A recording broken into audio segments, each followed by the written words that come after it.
الحمد لله والصلاة والسلام على رسول الله وعلى آله وصحبه وموالاه. نواقض الإسلام للمجدد رحمه الله تعالى الشيخ محمد بن عبد الوهاب رحمة الله عليه يساتشو نواقض الإسلام كما طبت رسالة شوي مجرشو كفل العاشر السرنيو سلمنا ميافرسون وتكبرات بلو كتكسوت مالتنو الإعراض عن دين الله تعالى. الإعراض مالت فيت مازور مالت عن دين الله تعالى كالله الدين مشاش ويم دقمو فيت مازور مالت لا يتعلمه يا الله سبحانه وتعالى الدين أي روم ولا يعمل به بس ما يتقبر سلزيه راسون كالله دين أشش سونو فيتون يازور سونو مالتنا عند الله سبحانه وتعالى دين يلتقطات شيء هنا سونو. الإعراض ميبالو هو الانصراف زر مالت إيه إعراض يبالال لمن دنو إعراض تبالو لأن الإنسان إذا أعرض كأنه يعطيك عرضه نا لك بكا سوي زر دميل نجار مالتنو كسلمنا كالله سبحانه وتعالى الدين لا يتعلمه أي مرم ولا يعمل به بدين ملاي دقمو أي سرام مالتنو أنا إعراض أقسام وتشالوت من حيث الحكم كبين أنصار مالتنا هي مجمرة الإعراض المكفر أميا كفري هنا يا إعراض أين تهلا سويو أي مرم أي تجبرم سبال مالتنا إيه الإعراض التام ويمدمو الكلي مولو يهونا فيت مازور مالتنا كالله دين بمن ملكو سبال أن أصل الدين كدين مسارة كميبال نجروش سويو أي مرم አይተገብርም ይሄ ከእስልምና ያስወጣዋል ማለት ነው። ይህ የኢዕራድ አይነት يكون في العلم ويكون في العمل በዕልምም ላይ ወይም في العمل በተግባርም ላይ ሊከሰት ይችላል ማለት ነው። እንዴት ቢባል ለምሳሌ ተዓሉም ላይ الإعراض المكفر ማለት ነው። في التعلم መማር ላይ ለምሳሌ معنى ለምሳሌ ሸሃደታን لا إله إلا الله محمد رسول الله እነዚህ ሁለት ምስክሮች ናቸው። አንድ ሰው የማይማራቸው ከሆነ ማዕናቸው ምን እንደሆነ የማያውቅ ከሆነ የማይተሰራባቸውም ከሆነ ማለት ነው። ይሄ በተለይ ደግሞ ተዓሉም ላይ ኢዕራድ አደረገ ወይም ደግሞ ፊቱ አዞረ ይባላል ማለት ነው። ለምን ቢባል ይሄንን እውቀት ማወቅ ፈርዱል ዐይን ነው። በእያንዳንዱ በግለሰብ ደረጃ በሙስሊሞች ላይ ግዴታ ነው ይህንን መማርና ያኒ ማዕናውን በትክክል መረዳት ማለት ነው። ወላ የሲሑ ልእስላሙ ኢላ ቢህ የአንድ ሰው እስልምና ላኢላሃ ኢለላህ ሙሐመዱን ረሱሉላህ የሚለውን ሳያውቅ ሊስተካከልለት አይችልም። ምንም የማያውቅ ነገር ቢናገር ማዕናው የማይረዳው ነገር ቢናገር ትርጉም ሊሰጥ አይችልም። ነገር ግን ትርጉሙን በትክክል ሊማርና ሊረዳ ይገባል። ይሄ ዋጅብ ነው። ሰውየው ይህንን ካላወቀ ይቀጣበታል እንጂ ዑዝር አይሰጠውም። ምክንያቱም እስልምና በዚህ ላይ ቆመ ስለሆነ ويكفي في ذلك معرفة معناها المجمل إنه تقل هنا معناه كهوك بكينه بيانس كما كفار يدنال مالتنا نجرجن من مالت عنده هنا جرش ما يوقك هنا يهسوي يسلم الناس الله يبال ممكناتهم ترجمون يوكم ترجمون ما يوق صورجمو لا إله إلا الله بمن دم تكمو كمن دم تكلكلو من دم تفكر دلت ليرد يشيل سلزي بيانس قسلمنا الناوتا تقل هنا ترجمو لا إله إلا الله محمد رسول الله የሚለው ነገር ሰውየው ሊረዳ ይገባል ማለት ነው። ሁለተኛው ፊት ማዞር ሲባል ከተግባር አንፃር አለ። ይሄም ኩፍሩል አክበር ሊሆን ይችላል። ለምሳሌ አመሉል ጀዋሪህ በአካላችን የሚሰሩ የሆኑ ተግባራቶች ሙሉ በሙሉ መተው ማለት ነው። ይሄ ኩፍሩል አክበር ነው። ፊዕሉል ዋጂባት እና ተርኩል ሙሐረማት ላይ ምንም አይነት ነገር የማይሰራ ከሆነ ማለት ነው። የተወሰነ ሰርቶ የተወሰነ የሚተው ሳይሆን ይሄንንም ከሰላት ውጪ ማለት ነው። ሰላት ደሊል የመጣበት ነገር ስለሆነ ሰላትን የተወሰው እንደሚከፍር በቁርአንም በሐዲስም እንደዚሁም ደግሞ ከሷሃቦችም ኢጅማዕ ነቅል ተደርጓልና ይሄ ከዚህ ውጪ ያሉ ተግባራቶች ሲቀር ማለት ነው ሙሉ በሙሉ ምንም አይነት መልካም ስራ በሸሪዓ የታዘዙ ነገሮች ሙሉ በሙሉ የሚተው የሆነ ሰው ፊቱን የሚያዞር የሆነ ሰው ይህንን ከመተግበር ማለት ነው። ይሄም ከእስልምና ሊያስወጣው ይችላል። ጀሚዑ አዕማል الجوارح الواجبة ማለት ነው።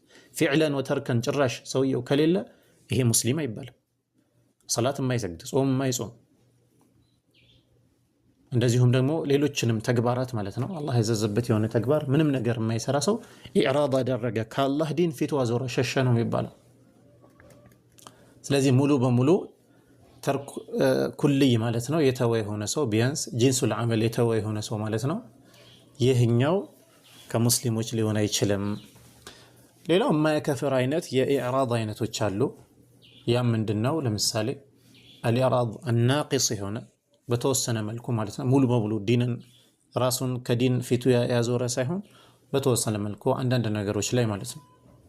ለምሳሌ ፊት ተዓሉም ላይ ልክ እንደዚሁ ለምሳሌ ሐጅ ዋጅብ ይሆንበታል። እንደ ሸሪዓ ደግሞ የጅብ ዐለይሂ ሸርዐን ተዓሉሙ አሕካም አልሐጅ የሐጅን አሕካሞች መማር ግዴታ ይሆንበታል ማለት ነው።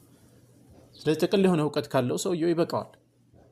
ነገር ግን አይ ይሄማ አልማርም ብሎ ከዚህ ነገር ቢሸሽ ወንጀለኛ ይሆናል፣ ነገር ግን ከእስልምና አይወጣም እንላለን ማለት ነው። ይህ የማይከፍረው አይነት የኢዕራድ አይነት ነው።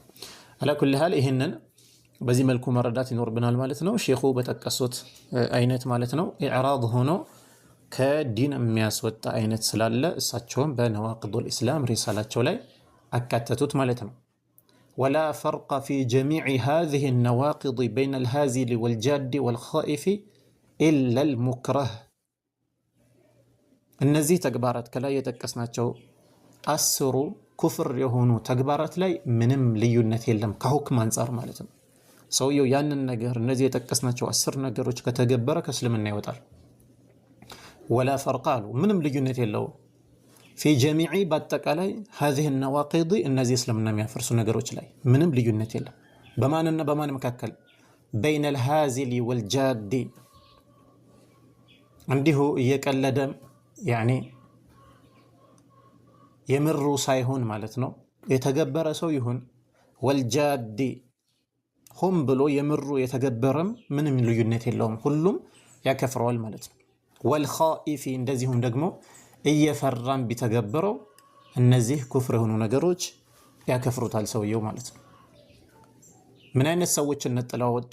ኢለል ሙክረህ የተገደደ ሰው ሲቀር አሉ።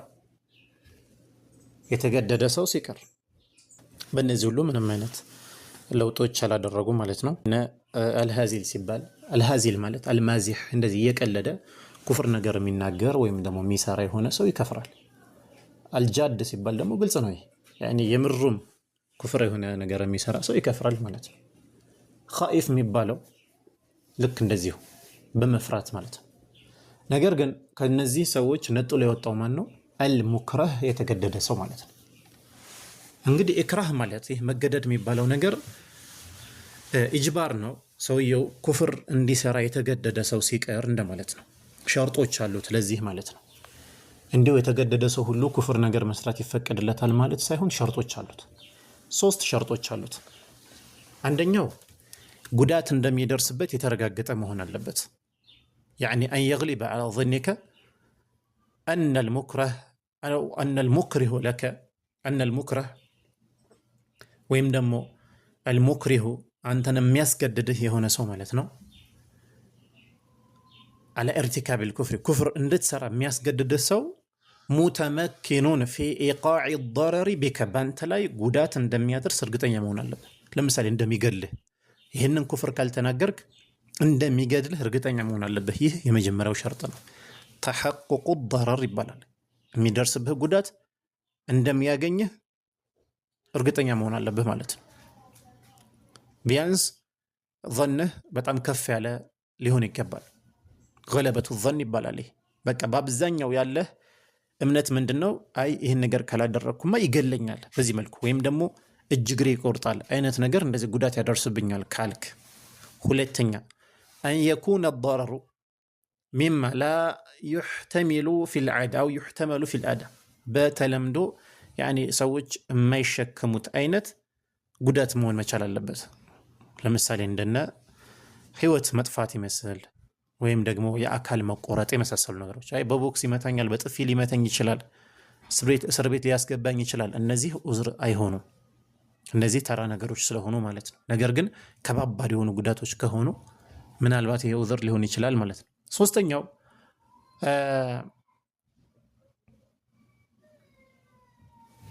ከዛ ነገር መውጣት የምትችለው ያንን ነገር በመስራት ብቻ መሆን አለበት። ከዛ ነገር መውጣት የምትችለው ያንን ነገር በመስራት ብቻ መሆን አለ። ለምሳሌ በመዋሸት መትረፍ የምትችል ከሆነ ተዋሻለህ፣ ኩፍሩ ከመስራት ያንን ስለሚቀል ማለት ነው። ከዚህ ከምትገደድበት ነገር ብትዋሽ የቀለለ ነው ኩፍር ከመስራት ማለት ነው። እንደዚሁም ደግሞ ሰውየው ይህንን ኩፍር በሚሰራ ሰዓት ላይ በቀልቡ ላይ ኢማን የተረጋገጠ ሊሆን ይገባል ማለት ነው። እንዲሁ በአካሉ ወይም በምላሱ ብቻ ነው የሚናገረው፣ ቀልቡ ላይ ግን ኢማን ምን ይሆናል ማለት ነው? የተረጋገጠ ይሆናል። ስለዚህ እንደ ሸሪዓ ማለት ነው በዚህ ሁኔታ ላይ ካልሆነ በቀር አንድ ሰው ኩፍር መስራት በፍጹም አይፈቀድለትም። አላህ ሱብሓነሁ ወተዓላ በቁርአንም ኢላ መን ኡክሪሀ ወቀልቡሁ ሙጥመኢኑን ቢልኢማን ብሏል። የተገደደ ሰው ሲቀር እሱም ደግሞ በቀልቡ በኢማን ላይ የተረጋጋ ሆኖ ማለት ነው። ስለዚህ ኢክራህን ነው ዑለማዎች ያኔ በዚህ መልኩ ነጥለው ያወጡት ማለት ነው። ከዛ ውጪ ወላ ፈርቀ ፊ ጀሚዕ ሃዚሂ ነዋቂድ ምንም ልዩነት የለም። በይነል ሃዚሊ እየቀለደም የሚሰራ ይሁን ወልጃዲ ወልኻኢፍ እየፈራም ቢሆን ይህ ኩፍር በሱ ላይ እንዲወድቅ ያደርግበታል። ማን ሲቀር? ሙክረህ ሲቀር ማለት ነው። የተገደደ ሰው ሲቀር፣ ያ የተገደደ ሰውም ቅድም ያልናቸው ነገሮች እውን የሚሆኑ ከሆነ ወይም ገለበቱ ዘን ካለው ማለት ነው። ወኩሉሃ እነዚህ ሁሉ ማለት ነው ሚን ዐዘሚ ማ የኩኑ ኸጠራን፣ ሚን ዐዘሚ በጣም ትልቅ ማ የኩኑ ኸጠራን አደጋ የሚሆኑ ናቸው እነዚህ ሁሉ የጠቀስናቸው ማለት ነው። ወሚን አክሰሪ በብዛት ደግሞ ማ የኩኑ ውቁዕን በብዛት ሰዎች ዘንድ የሚከሰትም ነገር ነው። ፈየንበጊ ልልሙስሊሚ ፈየንበጊ ይገባል ልልሙስሊሚ ለአንድ ሙስሊም አን የሕዘረሃ ሊጠነቀቃት ወየኻፈ ሚንሃ ከነዚህም ነገሮች መፍራት አለበት። ዐላ ነፍሲሂ በራሱ ላይ ማለት ነው። ሰው ዝም ብሎ እስልምና ውስጥ እንደፈለጉ መሆን ይችላሉ ብሎ ማሰብ የለበትም። እንደፈለጉ መሆን አይቻልም። ሁዱዶች አሉ፣ ድንበሮች አሉ። በዛ መልኩ ነው አንድ ሰው ዲኑን የሚይዘው። ስለዚህ በራሱ ላይ መፍራት አለበት። ከዚህ በፊት እንዳሳለፍ ነው ሼኹ ነዋቂዱል ኢስላም 10 ናቸው ብሎ ሲጠቅሱ 10 ብቻ አይደሉም፣ በጣም ብዙ ሌሎች የሚያከፍሩ ነገሮች አሉ። እነዛ ሁሉ በማስረጃ መማርና መጠንቀቅ፣ ሰዎችንም ማስጠንቀቅ ይገባል ማለት ነው። ነዑዙ ቢላሂ ይላሉ። በአላህ ስብሓነሁ ወተዓላ እንጠበቃለን። ሚን ሙጂባቲ ገضቢሂ የእሱን ቁጣ ከሚያመጣ ነገር፣ ወአሊሚ ዒቃቢሂ እንደዚሁም አሳማሚ ቅጣቱንም ከሚያመጣ ነገር በአላህ እንጠበቃለን። ወሰለላሁ ዐላ ነቢይና ሙሐመድን ወዐላ አሊሂ ወሰሕቢሂ ወሰለም። ተመ ቢሐምድላህ። ሪሳላው በዚህ መልኩ ጨርሰናል ማለት ነው። ይህንን ሪሳላ ሁል ጊዜ በተለይ የመሻይኾችንም ሸርህ እየተመለከትን ማለት ነው በደንብ መረዳትና ማወቅ ይኖርብናል። ዲን የሚቀለድበት ነገር አይደለም። በቃ ዝም ብሎ ላ ኢላሃ ኢለላህ ተብሏል ሁሉም ሙስሊም ነው ሁሉም እንትን አላ ዲን የሚፈርስበት ሁኔታም እንዳለ የሚጠበቅበት ሁኔታም እንዳለ መረዳትና ማወቅ ይኖርብናል ማለት ነው። አሰላሙ አለይኩም ወረሕመቱላሂ ወበረካቱሁ።